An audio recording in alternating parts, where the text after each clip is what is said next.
아까 전에 또 이제 저희 소상공인분들이 네. 장사도 가능하다고 네. 챗GPT 뭐 활용해서 여러 가지 이제 이게 트렌드가 돌아가는데 메타버스는 아직까지 많은 분들이 막 대중적이지는 않다고 좀 생각이 드는데 네. 어떠세요? 대중적으로 이제 가는 과도기? 지금 옛날에 인터넷도 그랬어요. 네. 인터넷도 2000 초반때 인터넷이 버블이다. 네. 거품이다. 네. 이건 허상이다. 네. 라고 얘기를 했었거든요. 네. 근데 결국 2007년도, 8년도로 지내면서 네. 완전히 자리 잡았습니다. 네. 똑같은 현상이 네. 이 메타버스에서 벌어지고 있습니다. 그럼 얼마나 걸릴 것 같으세요? 이게 저는 사실 메타버스의 활성화는 네. 이 통신망하고 상당히 밀접해요. 통신망이? 네. 네. 그러니까 통신망의 발달하고 상당히 밀접합니다. 그 네. 이유가 왜 그러냐면은 그 메타버스에 쓰이는 이미지는 다 대부분이 퀄리티가 좋은 이미지예요. 네. 네. 그러니까 2D 이미지가 아니라 3D 이미지. 네. 그다음에 거기에 들어가는 기술들, 네. AR, VR, XR, 네. 뭐 디지털 트윈은 뭐든 다 네. 고용량 데이터예요. 네. 그죠. 네, 그래서 데이터 센터의 어떠한 그 탈중앙화 네. 또는 데이터 센터의 증가, 네. 그 다음에 핸드폰 같은 경우는 6G. 네. 6G라는 거는 우리가 이 기지국을 이용하는 게 아니라 네. 인공위성을 이용하는 6G라고 있거든요. 이게 조만간 상용화 됩니다. 네. 그 시기가 되면 메타버스를 우리가 지금 현재 2D로 보는 거하고 똑같은 속도로 볼 수가 있어요. 드디. 예, 지금은 속도가 약간 늦어져 보이고요. 네. 그 다음에 약간은 동시 접촉자가 몰렸을 때 속도가 굉장히 느려진 단점을 갖고 있거든요. 그래서 그 시기가 메타버스가 폭발하는 시기다. 그렇게 생각하고 있습니다. 그러니까 미리 선점을 좀 해놔라. 이거는 네. 선점 효과가 옛날에 마찬가지잖아요. 옛날에 네. 네이버, 그 다음에 뭐 다음이라든지 네. 그런 회사들이 잘 버티고 해서 지금의 대가통제를 그죠, 그죠. 그런 시대에 우리 이제 메타버스가 그런 역할을 대신한 것이다. 그죠. 이게 거기 플랫폼을 내고 네, 상품을 그러니까 내는 게 지금은 거기 꼭 우리가 플랫폼을 만들 게 아니라 플랫폼 안에 들어가서 내가 크리에이터가 되는 거예요. 그죠. 거기가 그 향점이 될 수도 있고, 예, 어떤 종류도 다 가능합니다. 예, 변호사도 마찬가지입니다. 맞아요. 네네. 그러니까 오프라인 상점은 월세를 고정적으로 내야 되는데 누군가한테 임대료를 줘야 되잖아요. 네. 근데 이거는 임대료가 없으니까 당연하죠. 네, 미리 만들어 놔도 손해볼 게 없다. 네. 이제 거래가 많이 활성화가 되는 순간이 올 거다. 네, 당연합니다. 이게 포커스 네. 거라는 생각이 들어요. 네. 그러시면은 네. 이쪽 관련해서 트렌드가 이쪽으로 돌아가는 건 맞다고 보거든요. 네. 이쪽 일을 시작하신 거는 몇 년 정도 되신 거예요? 왜냐면은 지금 막 그 기업들이나 관공서는 활발하게 움직이는 걸 알고 있거든요. 네. 그러니까 이제 AI 증강현 현실 해가지고 제가 국방부에 납품하는 회사 대표님을 알고 있어요. 네. 근데 굉장히 거래 금액이 크더라고요. 네. 근데 저는 소상공인들이나 이제 중견기업들을 상대로 하니까 비교를 할 수가 없는데 네. 이쪽을 하시면서 몇 년 정도 되셨고 지금 클라이언트 분들이 뭐 중견기업들 뭐 이제 지자체들이 좀 있으신가 그것도 여쭤보는 시간 좀. 저 같은 경우는 그 정부 대상으로는 하진 않습니다. 네, 네. 또 기업 대상으로 네. 기업하고 일반 소유자 네. 대상으로 하는 그런 B2B, B2G는 아니죠. 가공먼트라는 아니죠. 네. 그래서 B2B하고 B2C 네. 마켓을 포커싱을 두고 있고. 네. 근데 뭐 사실 메타버스라는 게 이게 한계가 없어요. 네. 굳이 구분할 필요가 없습니다. 메타버스는 우리 생활의 전반을 지배를 하기 때문에 굳이 과거처럼 B2C, B2C 구분할 필요가 없다. 네. 모든 세상이 메타버스 안에서 움직일 것이다. 연동될 것이다. 보시는 것이 그거를 저희가 목표점을 좀 여쭤보거든요. 네. 그러면 대표님이 생각하는 목표점이 어떻게 좀 되실까 싶어요. 지금 글로벌 B2B 제휴포럼에 또 회장님 네네네. 역임하시고 그러시잖아요. 네. 그 향후의 목표가 어떻게 되실까요? 저희 꿈은 메타버스라는 세계는요. 네. 잘 아시겠지만 글로벌한 세계. 네. 글로벌하지 않으면 메타버스가 아니에요. 네. 네. 왜 그렇겠습니까? 어쩜 인터넷이 글로벌 예, 인터넷이 글로벌 하면서도 네. 메타버스는 거의 이미지로 표현돼요. 네. 네. 이미지로 소통이 가능해요. 그죠. 예, 그리고 뭐가 또 발달되어 있죠? 통번역이 발달되어 있어요. 그렇기 때문에 글로벌하게 너무 좋은 거예요. 아, 네. 제가 그걸 놓치고 있는데. 네. 그러니까 이게 통 번역이 메타버스 안에서 아예 가능해요. 그럼요. 우리가 지금 통번역 기술은 이미 뭐 알파고가 아니라 뭐 코파고나 그다음에 구글 또 통역 번역이 있지만 우리가 음성으로 해서 하는 번역되고. 부분들이 지금 메신저 같은 거 나오는 기술들을 보게 되면요. 네. 즉시 통역이 돼요. 메신저상에서. 네. 그래서 상대편이 브라질 말로 얘기해도 나한테는 한국어로 채팅이 돼요. 네. 연결. 예. 그래서 상대편이 또 아바타로 나와요. 네. 상대편이 메타버스 안에서 어느 나라 사람인지 몰라요. 네. 그죠. 예. 네. 글로벌을 하나로 묶을 수 있어요. 예. 이게 메타버스의 가장 큰 장점 중에 하나예요. 거기 개인은 인플루언서가 되면은 좀 그 대단한 수입이 예상됩니다. 그리고 기업들 같은 경우도 기업 브랜드를 그대로 가져가서 은행권들을 많이 들어온 걸로 알고 있거든요. 네네. 그래서 뭐 은행권도 당연히 메타버스를 도입하지 않으면 안 되겠죠. 당연히 금융뿐만 아니라 전 산업계에 거쳐서 메타버스를 도입하지 않으면 그 기업은 미래 지향적이지 못합니다. 오프라인 점포가 경쟁력을 잃어가고 있어서 그렇죠. 네. 지금 은행의 숫자 가면 갈수록 줄어들죠. 그렇죠. 네. 오프라인 네. 이게 사실은 인터넷의 영향이고 메타버스 영향을 받게 되면 내가 메타버스 안에서 어느 시점 가도 다 가능해요. 네. 그리고 메타버스는 이제 쉽게 바뀝니다. 네. 메타버스 아까 제가 늘 강조하는 게 제가 다른 업체들을 강조하는 게 메타버스는 쉬워야 된다. 그죠. 네. 그러면 갑자기 그 원론 쪽으로 한번 여쭤볼게요. 그걸 안 여쭤봤네. 대표님 소개 인사 부탁드리면서 네. 데이터 시티 위 마켓이라는 회사 명을 지신 거는 어떤 이유가 있으셨어요? 데이터 시티라는 회사하고요. 네. 위 마켓이라는 회사가 합병이 된 거거든요. 데이터 시티라는 거는 말 그대로 데이터를 갖고 근데 지금 우리가 데이터 시대에 살고 있잖아요. 그렇죠. 정보도 데이터고 네. 그다음에 빅데이터, 옛날에 빅데이터가 큰 돈이라고 얘기했고 네. 그다음에 지금 모든 정보는 돈이에요. 네. 네. 앞으로는요 IP라고 하잖아요. 네. 지적자산권. 네. 지적자산권을 많이 갖고 있는 사람이 그런 겁니다. 네. 그리고 그렇기 때문에 데이터 시티라는 이름을 만들었고요. 네. 그다음에 위 마켓이라는 거는 우리는 하나의 마켓이다. 네. 그러니까 메타버스는 하나의 마켓이다. 네.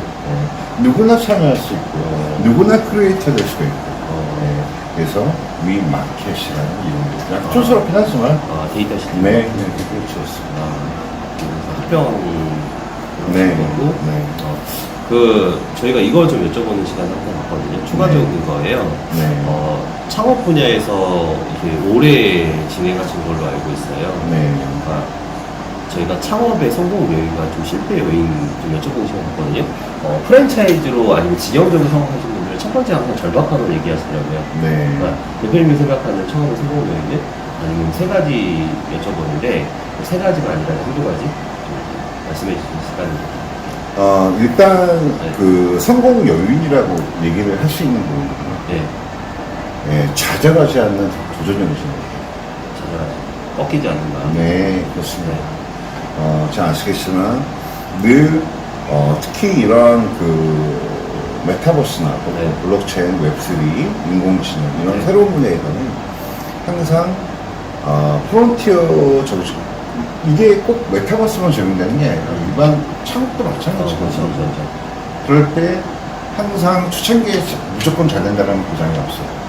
터널링 기간. 예. 네. 터널링 기간이라고 얘기할 수도 있고 네. 예를 들어 옛날에 알리바바가 3년 동안 매출이 없었어요. 네. 그거를 견뎠던 이유는 네. 제가 뭐 마이는 개인적으로 좋아하진 않습니다. 네. 그거를 견뎠다는 자체로서는 굉장히 높거든요. 그거는 끝없는 확신, 네. 내가 잘 될 수 있다는 확신과 네. 버틸 수 있다는 그런 도전의식. 네. 중간에 포기하면 안 돼요. 이것이 옳다라고 판단되면 그 밀어붙이는 힘이 있어야 돼요. 그런 대통령 씨 가장 중요하죠. 가장 중요하고. 네. 또 있으세요? 아니면은 그 다음에는 책임감이 되겠죠. 책임감? 네, 책임감 없이 사업한다는 건 네. 이거는 사업을 해서는 안 돼. 그런 우리 장사는 사업보다 네.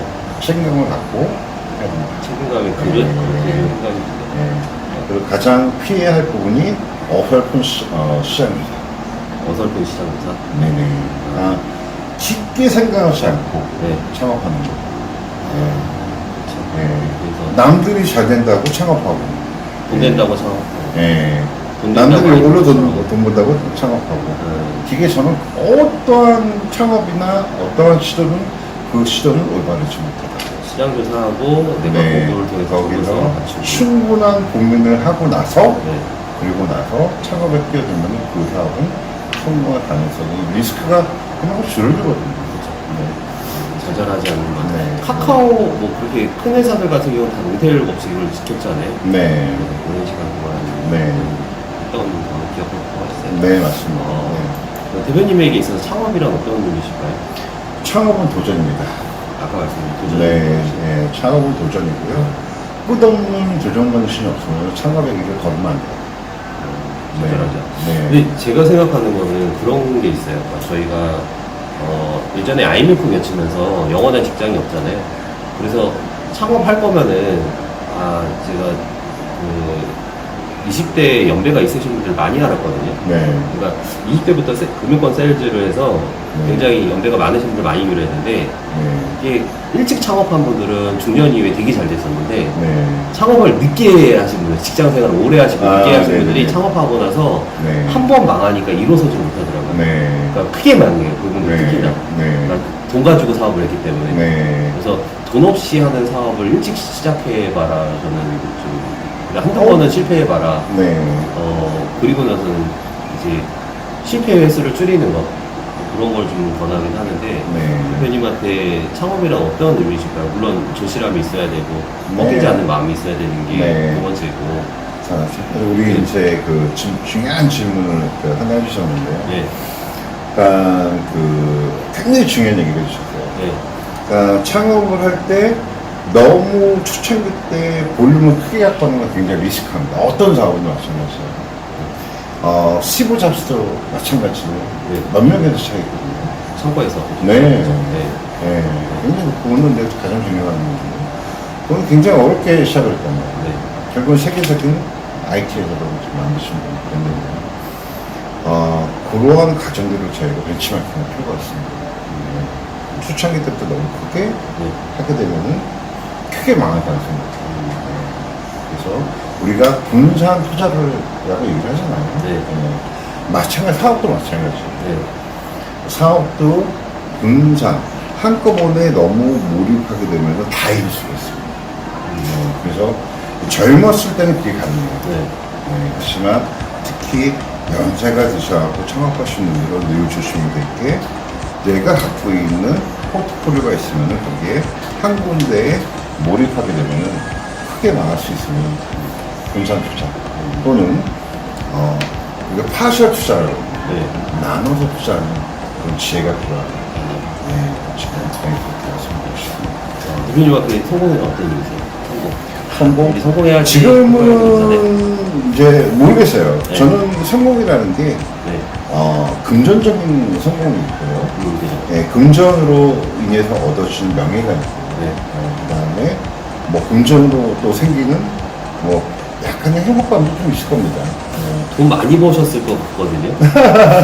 왜냐면은 네. 근데 지금도 항상 도전 정신을 갖고 하는 이유가, 네. 그러니까 결국은 그렇게 생각해요. 이게 저는 기업을 왜 하느냐. 네. 저 그 이유를 물어볼 때 뭐냐면은, 네. 결국 내가 돈 벌어서 나 사회에 기여하고 싶다는 거예요. 그래, 돈 많이 버셨을 것 같아요. 왜 예. 이렇게, 아니면 연세대학원, 네. 제가 이제 모집하시는 교수님 알거든요. 예. 한 학기에 1200이잖아요. 네. 경영대학원 졸업하시고 최고 경영자 과정 수료하셨잖아요. 되게 어린 나이에 졸업했죠. 그러니까, 어릴 때 하셨어요? 예. 그러니까 이제, 회사하고 기업이 잘 되기 시작하면서 그쪽에 투자를 하거든요. 아니면 인프라 영업 때문에 투자하는 경우도 있지만, 네. 그러니까 한 학기에 1,200만 원 정도에 투자해서 보통 대학원 졸업하려면 거의 한 1억 정도가 깨지는데 네. 감투까지 쓰면은 네. 깨진다는 표현보다는 그 투자를 하는 네, 게 그럴 수도 있죠. 시간 네. 투자도 하고, 네. 그러니까 그 이제 기업하거나 경영하는 분들은 대학원 부분은 요즘 알아서 하거든요. 지금 사실 네. 학습의 개념이요. 네. 학습의 개념이 이제는 사실 어떤 기관을 통해서 하는 게 사실 무의미해졌어요. 네. 워낙 다양한 루트를 통해서 네. 정보를 접할 수 있기 때문에 지금은 스스로 학습법. 네. 네. 그러니까 저 같은 경우도 지금 IT를 혼자 하는 거예요. 아, 혼자서요? 네. 예. 혼자서 그러면은 메타버스 그거 네, 만들어 보는 거예요? 제가 트라이도 해보고, 네. 생성형 GPT도 트라이 해보고, 그러면서 내가 경험치를 쌓는 거예요. 네. 그러니까 늘 학습은 평생 학습이다. 학습이 궁금한 네. 그러니까 학습하는 걸 즐거워야 돼요. 즐거워. 예. 그리고 요리사는 요리를 만드는 걸 즐거워야 돼요. 네. 저희 같은 메타버스 하는 사람들은 또 메타버스를 만드는 데 즐거워야 돼요. 그걸 갖다가 공부라고 생각하면 안 되거든요. 공부라고 생각하면은, 이거 지겹잖아요.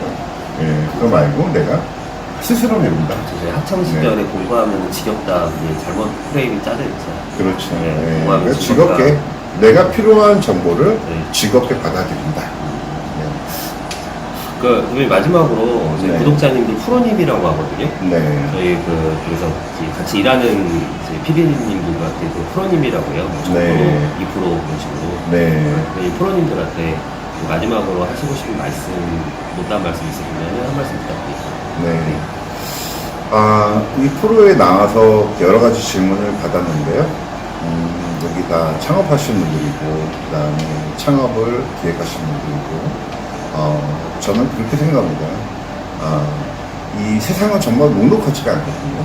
녹록하지 않지만, 성공한 사람들의 특징을 이렇게 분석하게 보면, 저도 많이 배우고 있거든요. 그런 분들의 특징들.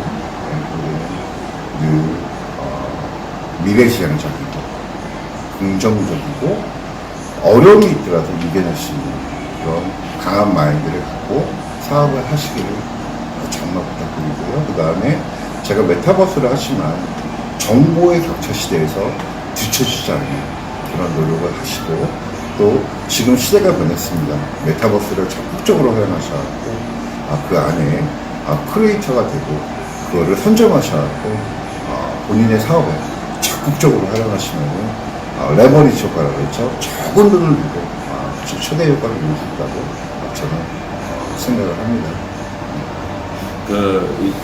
대표님께서 말씀하신 메타버스 공간이 오늘 그냥 한번 들어가 보셔서 웃는 발걸음이 됐으면 하는 시간이거든요. 네. 오늘 귀한 발걸음 감사드리고 네네. 이제 새로운 분야를 알게 돼서 정말 감사하고 도전받은 시간이었습니다. 감사합니다. 네, 감사합니다.